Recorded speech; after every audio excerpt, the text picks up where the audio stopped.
Good morning. It's good to be here. I'm very tired.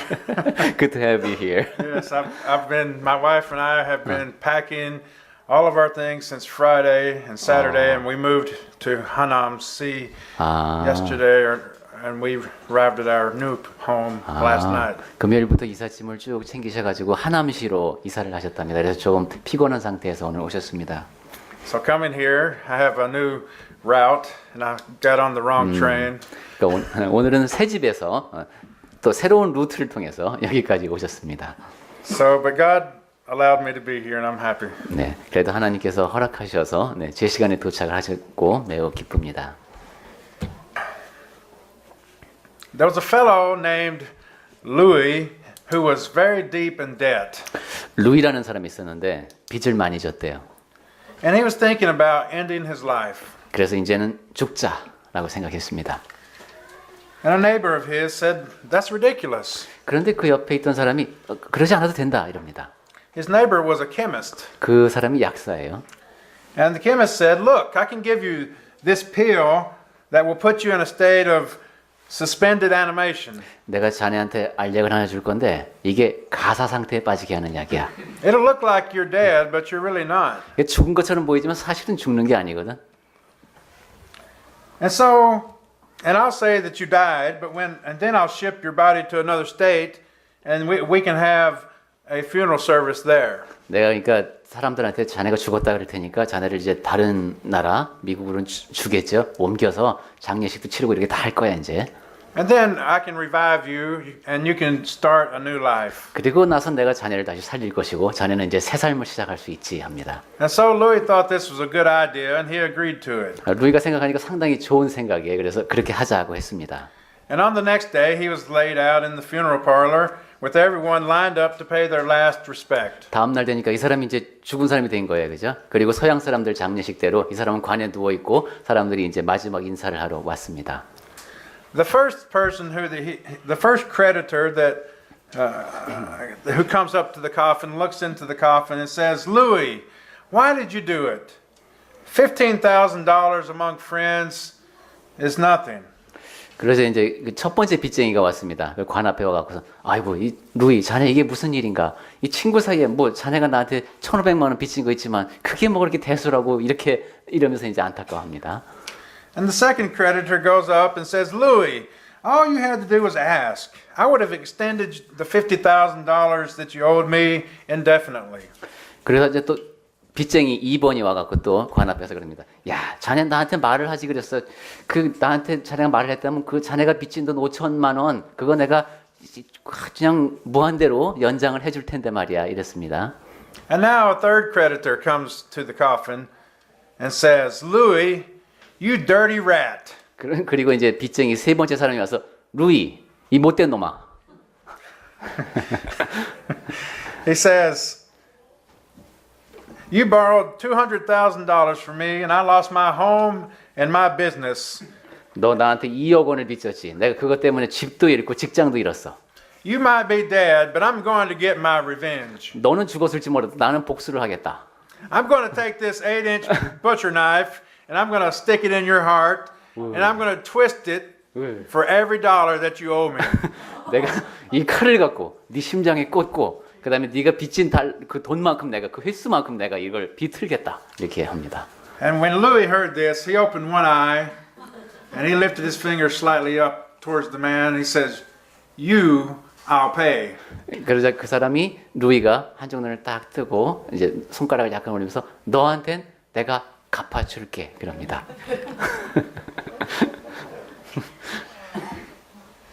Now, salvation starts when we find ourselves dead in our sins to the point where it suddenly becomes apparent that this is an unhealthy way to live our lives. 네, 죽음 얘기를 한 것은 구원이라고 하는 것은 이렇게 내가 죄 가운데 죽었구나 하고 내가 정말로 죽었구나 하고 깨닫게 되고 더 이상 이렇게 살면 안 되겠구나 하는 생각을 하는 데서부터 시작됩니다.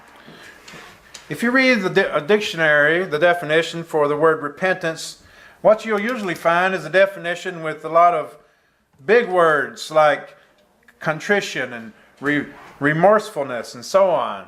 네, 그 회개라는 단어를 이제 영영사전에서 한번 찾아보면은 뭐 회한이라든가 가책이라든가 이런 막 거창한 단어들을 써서 뜻풀이를 해놨습니다. And as you read the definition in a dictionary, you'll notice it has a lot of big words and flowery words, and that will interest you. And you might even want to look up some of the words that they use to define the word repentance. 그래서 여러분이 이제 영영사전에서 회개라는 단어를 찾았으면 그 뜻풀이가 너무도 이제 장황하고 그다음에 어려운 말도 많기 때문에 감동이 되면서도 그 뜻이 무엇인지를 알기 위해서 거기 뜻풀이에 쓰인 단어들을 또 찾아야 되는 그런 상황까지 생깁니다. But the Greek word for repentance is more basic and less flowery. 그런데 헬라어에서 그 회개라는 말은 그렇게 수식어가 많이 붙지 않은 매우 그 기본적인 뜻을 담고 있습니다. The Greek word for repentance meant turn around. 네, 헬라어에서 회개라는 것은 돌이킨다는 뜻입니다. You're going the wrong way. 그 길을 잘못 가고 있으니까 You're following the wrong road or the wrong leader. Turn around. 여러분이 길을 잘못 들었고 잘못된 사람을 따르고 있다는 겁니다. 그러니까 돌이키라는 것이죠. In Ephesians chapter 2 verses 1 through 3 it says, You were dead through the trespasses and sins in which you once lived, following the course of this world, following the ruler of the power of the air, the spirit that is now at work among those who are disobedient.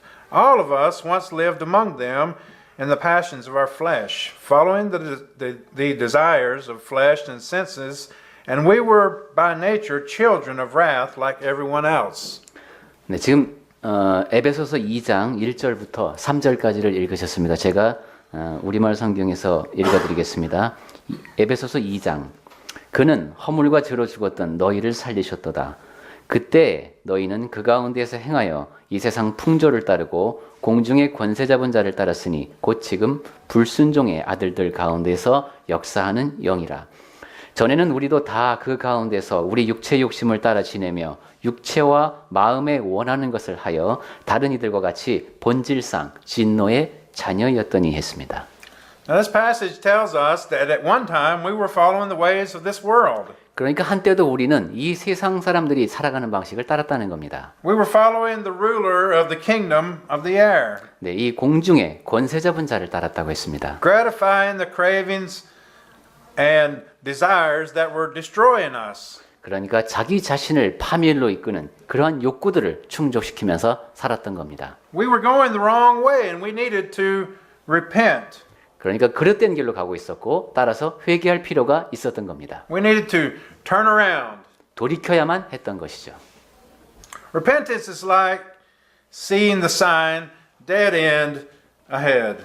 회개라고 하는 것은 여기는 막다른 곳입니다 라고 하는 그 표지판을 보는 것과도 같습니다. It means that when we see this sign, we can't get to our destination on this road. 그러니까 지금 이 길로 계속 가면은 목적지에 갈 수 없다는 것을 알게 되는 상황과도 같은 겁니다. Repentance was at the heart of the apostles' message, Acts chapter 3 verse 19. 회개라고 하는 것은 사도들의 메시지 안에 강하게 담겨 있습니다. 사도행전 3장에서도 볼 수 있죠. It says, Repent then and turn to God so that your sins may be wiped out, that times of refreshing may come from the Lord. 너희가 회개하고 돌이켜 너희 죄 없이 함을 받으라. 이같이 하면 새롭게 되는 날이 주 앞으로부터 이를 것이요. 그랬습니다. Our text says that we need to go beyond these things, repentance, going beyond the elementary things, going beyond repentance. 네, 에베소서 5장 11절부터 6장 3절까지의 말씀을 보면은 우리가 기본적인 것을 넘어서야 된다. 회개를 넘어서야 한다는 가르침을 주십니다. But if repentance is so important, why does the writer of Hebrews tell us that we must go beyond repentance? 그런데 회개라고 하는 것이 그렇게도 중요하다면 왜 히브리서 기자는 우리 보고 회개를 넘어서야 한다라고 하는 것일까요? How many of you believe that Christians get to a point where we don't have to repent anymore? 네, 여러분 가운데 혹시 그리스도인은 이제 더 이상 회개할 필요가 없다라고 믿고 계신 분 계십니까? I don't think anybody would agree with that. 네, 여러분 가운데 누구도 그렇게 생각은 안 하실 것 같습니다. Because throughout Scripture we find that not only pagans but also Christians and even churches are called upon to repent. 왜냐하면 성경 이곳저곳을 보면 이방인뿐만 아니라 그리스도인 그리고 교회까지도 회개해야 한다고 말씀하고 계시기 때문입니다. And I'm not sure about you, but myself personally, I say things and I think things and I do things that bring me to shame at one point in time or another. 네, 여러분은 어떤지 모르겠습니다만 저는 제가 살아온 걸 생각하면은 가끔 가다가 참 내가 말하고 행동한 걸 생각하면 너무도 부끄러운 경우가 종종 있습니다. And sometimes this type of shame can bring me to a point where I have difficulty even praying to God. 어떤 때는 그 부끄러움이 너무 커서 하나님 앞에 기도를 드리지 못할 정도까지 그렇게 심해지기도 합니다. It's as if there's a barrier between God and myself. 그러니까 하나님과 나 사이에 커다란 장벽이 이렇게 놓이는 것 같은 그런 경험을 하는 겁니다. David, the psalmist, spoke of this in the Psalms, Psalm 32, verses 1 through 4. 다윗은 시를 많이 쓴 사람이죠. 다윗의 시에서 32편에 보시면은 그런 마음이 드러납니다. He said, "Blessed is he whose transgressions are forgiven, whose sins are covered. Blessed is the man whose sin the Lord does not count against him, and in whose spirit is no deceit. When I kept silent, my bones wasted away through my groaning all day long. For day and night your hand was heavy upon me. My strength was sapped as in the heat of summer." 네, 제가 한번 읽어보겠습니다. 32절입니다. 32편. 허물의 사함을 받고 자신의 죄가 가려진 자는 복이 있도다. 마음에 간사함이 없고 여호와께 정죄를 당하지 아니하는 자는 복이 있도다. 내가 입을 열지 아니할 때에 종일 신음함으로 내 뼈가 쇠하였도다. 주의 손이 주야로 나를 누르시오니 내 진액이 빠져서 여름 가뭄에 마름같이 되었나이다. But then David says in verse 5, "Then I acknowledged my sin to you and did not cover up my iniquity." 네, 그렇게 말하고 나서 아픔을 이야기하고 나서 5절에서는 이렇게 얘기합니다. 내가 이르기를 내 허물을 여호와께 자복하리라 하고 주께 내 죄를 아뢰고 I said, "I will confess my transgressions to the Lord, and you forgave the guilt of my sin." 네, 거기 다시 볼까요? 내 허물을 여호와께 자복하리라 하고 주께 내 죄를 아뢰고 내 죄악을 숨기지 아니하였더니 곧 주께서 내 죄악을 사하셨나이다 그랬습니다. Now the apostle John, led by the Holy Spirit, agreed with David when he said, "If we claim to be without sin, we deceive ourselves, and the truth is not in us. If we confess our sins, he is faithful and just and will forgive us our sins and purify us from all unrighteousness." 1 John 1, 8 and 9. 네, 사도 요한의 경우도 성령께서 이끄시는 가운데 같은 말을 했습니다. 만일 우리가 죄가 없다고 말하면 스스로 속이고 또 진리가 우리 속에 있지 아니할 것이요. 만일 우리가 우리 죄를 자백하면 그는 미쁘시고 의로우사 우리 죄를 사하시며 우리를 모든 죄에서 불의에서 깨끗하게 하실 것이라고 요한일서 1장 8절부터 9절까지 해서 기록했습니다. And so if repentance is so necessary for every Christian, why does the writer of Hebrews say that you and I must go beyond this elementary truth? 예, 여기에서 보듯이 그리스도인에게도 회개라고 하는 것은 꼭 필요한 것인데 왜 히브리서에서는 하나님의 말씀의 초보를 넘어서야 한다고 말하면서 거기에 회개가 들어간 것일까요? I think that he's saying to us that we need to get a different motivation for our repentance. 네, 제가 보기에는 그 회개에는 세 가지 다른 동기가 있는 것 같습니다. I found in this passage and what I believe are through in the Bible in life, what I believe are three types of repentance. 네, 제가 이 말씀을 보고 또 제 삶을 한번 생각해 봐도 그런 세 가지 경우의 회개가 생각이 납니다. The first one is a worldly repentance. 첫 번째는 세상 방식의 회개가 되겠습니다. Judas' repentance after receiving the 30 pieces of silver when he betrayed Christ is a perfect example of this type of repentance. 가룟 유다의 경우 은 30에 예수님을 팔아넘긴 그 사람의 경우가 바로 그 세상 방식의 회개의 전형적인 예가 되겠습니다. Another example, there's a story I heard about a little 2-year-old boy while reading his book was asked by his mother if he had done such and such a bad deed. 네, 다른 예로는 이런 얘기를 제가 드리고 싶어요. 한 우리 나이는 3살이겠죠. 이 아이가 이제 책을 보고 있는데 지금 뭐가 잘못한 거예요. And he said no. 그 엄마가 이제 너 이거 해지 그러니까 아니요 그럽니다. But the mother demanded that he look at her and tell him whether he did it or not. 그러자 엄마가 그러죠. 너 내 눈 똑바로 봐. 그리고 너 이거 했어 안 했어 하고 또 묻습니다. And still with his eyes looking away from his mother, he said no. 그러자 이 아이는 계속 눈을 피하면서 안 했어요 그럽니다. And finally the mother got him to look directly into her eyes, and his resolve dissolved. He said, "Yes, mommy, I did it." 네. 그러자 다시 한번 엄마가 눈을 똑바로 쳐다보게 만들었습니다. 그러면 이제 거짓말을 못 하죠. 예, 그래요, 엄마 제가 했어요 하고 이제 인정을 합니다. And I like many people in the world, this little boy wanted to turn away from the bad feelings and the bad things of his wrongdoing. 네, 이건 이 세상에서 우리 흔히 볼 수 있는 경우입니다. 이 아이는 지금 그 잘못을 해서 벌어진 이런 좀 불쾌한 상황, 그 기분이 좀 이렇게 불편한 것, 그 상황을 지금 모면하고 싶습니다. But he didn't want to change his behavior. 하지만 자기의 행동을 바꾸고 싶지는 않은 겁니다. And that's worldly repentance. 그것이 바로 세상 방식의 회개입니다.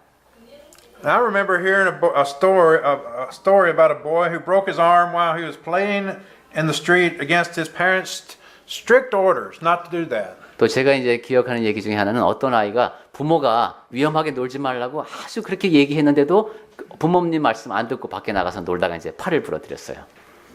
And with tears in his eyes, not because he was in pain, but because he was afraid, he said to his parents, "I'm sorry. I'll never do that again." 예, 그래서 이제 눈물이 범벅이 돼가지고 지금 이 팔 아픈 것보다는 지금 부모님 마음을 상하게 한 게 더 마음이 아픈 거예요, 그죠? 그래서 죄송해요, 제가 다시는 그렇게 하지 않겠어요라고 이제 부모님께 말씀드리는 경우입니다. Now the next type of repentance is repentance to escape punishment. 네, 이것이 이제 첫 번째 경우에 해당되겠고 또 두 번째 경우의 회개는 벌을 피하기 위한 회개가 되겠습니다. Hebrews 6 verse 1 speaks of repentance of deeds that lead to death. 네, 히브리서 6장 1절에 보시면 죽은 행실이라는 표현이 나오는데요. And I think most of us would fall into this category when we first became Christians. 네, 우리 모두가 그리스도인이 될 때 아마 우리가 그 범주에 거의 속하는 사람들이 아니었을까 싶습니다. Possibly, not everybody, 네, but 모두는 아니겠지만 우리 가운데 그런 경우가 많을 겁니다. And now an example of from Scripture would be of Simon the sorcerer. 네, 성경에서는 그러한 예를 이제 그 마술사 시몬의 경우에서 볼 수 있겠습니다. Now he had seen the apostles laying on their hands and giving these miraculous gifts to other people. 네, 사도들이 보니까 이렇게 안수를 하면은 막 그 굉장한 이제 능력이 이렇게 옮겨지는 그런 것을 이제 이 마술사가 본 거예요. And he saw the possibility of making money with these gifts. 저거 보니까 이제 돈벌이가 되겠거든요. 이제 자기가 그런 욕심이 생겼습니다. And when he offered to buy this, Peter responded, "May your money perish with you, because you thought you could buy the gift of God with money." Acts chapter 8 and verse 20. 네, 그래서 그 능력을 살 수 없을까 하는 얘기를 했다가 이제 베드로에게 아주 혼납니다. 그죠? 사도행전 8장 20절에 나오는 것인데 내가 하나님의 선물을 돈 주고 살 줄 생각하니까 내 은과 함께 내가 망하리라고 했죠. And now Simon's afraid, so he says, "Pray to the Lord for me, so that nothing you have said may happen to me." 그러니까 이 시몬이 이제 두려워졌습니다. 그래서 나를 위해서 기도해 갖고 지금 말한 그것들이 나에게 임하지 않게 해달라고 부탁을 합니다. Simon's repentance was based on fear of punishment. 그러니까 이 시몬 같은 경우는 벌 받을 것이 무서워서 회개하는 그런 경우가 되겠습니다. Now he would have changed his behavior, but his repentance was founded solely on fear. 이 사람의 경우는 이제 그 행실 자체도 바꿀 수는 있었겠지만 그 동기가 그러했다는 겁니다. Now, the repentance the writer of Hebrews is talking about in our scripture is telling us to go beyond this one based solely on fear of punishment. 그런데 히브리서 우리가 지금 5장 11절부터 6장 3절까지의 말씀을 통해서 보는 하나님의 말씀의 초보를 넘어서는 그런 회개는 이렇게 벌받지 않으려고 하는 회개를 넘어서야 하는 겁니다. And the third type of repentance, the best kind of repentance, is what I call the repentance of the mature. 그리고 이제 세 번째 회개, 저는 그것을 성숙한 회개라고 부르고 싶습니다. The mature Christian is one who repents because he's afraid of hurting God. 성숙한 사람은 하나님의 마음을 아프시게 할까? 그것이 염려되어서 회개합니다. It's like the pain a mature son might have when he hurts his parents. 성숙한 아들이 부모님의 마음을 아프시게 하지 않기 위해서 염려하는 것과 같은 겁니다. In a sense, this was the type of repentance that motivated Peter as he sat at the fire with Jesus after the resurrection. 어떤 면에서 보면 베드로가 이제 불가에서 예수님을 다시 만났을 때 그 마음에 작용한 것이 그것이 아닐까 싶습니다. Jesus asked Peter, Peter, do you love me? 예수님께서 네가 나를 사랑하느냐 하고 물으셨죠. And Peter responds in the Greek by saying, you know I like you. 그러자 이제 베드로가 대답한 것을 그 헬라어를 통해서 이렇게 보면은 주님께서 제가 주님을 좋아하는 줄 아시나이다 이렇게 답한 겁니다. And Peter is so ashamed of his past denials that it almost drives him away from Jesus. 베드로는 전에 자기가 예수님을 부인한 것이 너무도 부끄러워서 예수님 앞에서 조금 멀어지려고 하는 그런 마음이 들 정도의 상태가 된 겁니다. His change of heart is motivated by what Jesus knew was inside his soul. 그러니까 베드로의 경우는 그에게 변화가 일어났는데 그 변화를 야기한 것이 그 안에 있는 그 무엇인데 그것을 예수님께서는 보고 계셨습니다. Which was love for Jesus. 그것이 예수님을 사랑하는 마음이었습니다. It was only when Peter's love for Jesus overcame his shame of hurting his master that Peter was transformed. 베드로의 마음속에 있던 그런 사랑, 예수님을 향한 사랑, 그것이 바로 자기의 배신에 대한 부끄러움, 수치심을 이겨내고 다시 이제 그 일을 열심히 하게 만든 그 힘이었던 겁니다. There was a very capable evangelist whom God used in a very significant way in the British Isles many years ago. 여러 해 전에 영국에서 하나님께서 매우 특별한 방법으로 사용하셨던 그런 전도자가 한 사람이 있었습니다. But he lost his interest in spiritual things and he drifted into a life of sin for a number of months. 그 사람이 근데 영적인 일에 대한 관심을 잃어버리고 여러 달 동안 이제 타락한 삶을 살았습니다.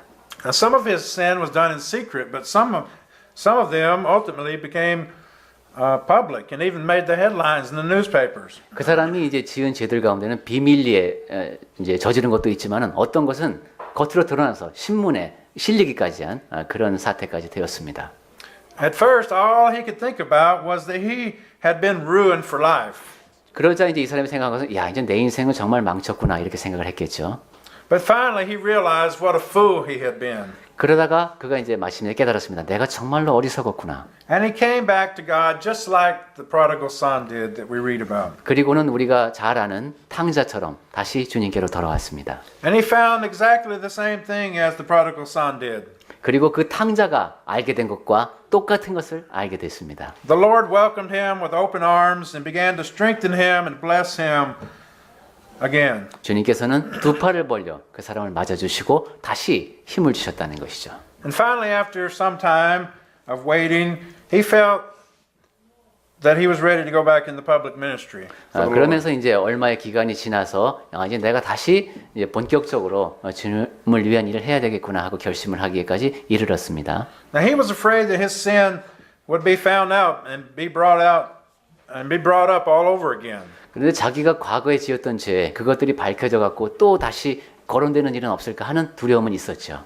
But after he felt sure that his sins were hidden and tucked away in the past, he went back to preaching, rejoicing in the forgiveness of God. 하지만 이제 자기가 지었던 그 죄들이 더 이상 거론되지 않고 이것이 과거 일처럼 됐구나 하고 생각하고 이제 다시 기쁨을 느끼면서 주님을 위한 일을 하게 됐습니다. But one night, as he was ready to preach a sermon, he was given a sealed letter. 그런데 어느 날 밤에 이제 설교를 하려고 준비하고 있는데 봉인된 봉투가 하나 전달됐습니다. And so just before the service began, he read the unsigned letter. 그래서 이제 예배 시작 직전에 그 누가 서명하지도 않은 편지인데 뜯어봤습니다. And it described all the shameful deeds that this man had done in the past. 그 안에는 이 사람이 과거에 했던 그런 부끄러운 행적들 그것이 낱낱이 적혀 있었습니다. And he became sick to his stomach when he read these words. 그걸 읽으면서 이제 마음이 굉장히 불편했겠죠. The letter said, "If you have the gall to preach tonight, I'll stand and expose you." 그리고 그 편지 말미에는 당신이 오늘 밤 뻔뻔스럽게 설교를 하면은 내가 일어나서 이 사실을 다 공표하겠다라고 말했습니다. Well, what would you have done? 여러분은 이런 상황에서 어떻게 하시겠습니까? Would you have fled into the night? 자, 어두운 밤거리로 도망을 가시겠습니까? Or would you have tried to find this person and beg him not to tell the things that you've done? 아니면 그 사람을 빨리 찾아내서 제발 그런 사실만은 밝히지 말아달라고 사정을 하겠습니까? This man took the letter and went to his knees in prayer. 이 사람은 그 편지를 들고 무릎을 꿇고 기도를 시작했습니다. A few minutes later, he was in the pulpit. 몇 분 후에 이 사람이 이제 단에 올라왔습니다. And he began his message by reading this letter 그날의 메시지는 그 편지를 읽는 걸로 시작했습니다. from start to finish. 예, 처음부터 끝까지 그 편지를 다 읽었습니다. And then he said, I want to make it very clear that this letter is perfectly true. 그리고 말했습니다. 여러분이 지금 들으신 대로 이 편지에 적혀 있는 내용은 모두가 다 사실입니다. I'm ashamed of what I've read and what I've done. 제가 읽은 편지에 적혀 있는 이 내용, 제가 한 행동에 대해서 저는 참으로 부끄럽게 생각합니다. I come tonight in front of you not as one who is perfect, but as one who is forgiven. 저는 오늘 밤에 온전한 자가 아니라 용서받은 자로 여러분 앞에 섰습니다. Now God used that letter and the rest of his ministry as a magnet to draw people to Christ. 네, 하나님께서는 그 편지를 그리고 그가 하는 일을 많은 사람들을 그리스도께로 이끄는 도구로 쓰셨습니다. Our goal as Christians should be spiritual growth. 그리스도인으로서 우리의 목표는 영적으로 자라는 겁니다. We must go beyond the elementary things. 우리는 그러니까 초보적인 것들을 넘어서서 자라야 하는 겁니다. We need to go on to maturity. 그래서 성숙한 사람들이 되어야 합니다. 감사합니다.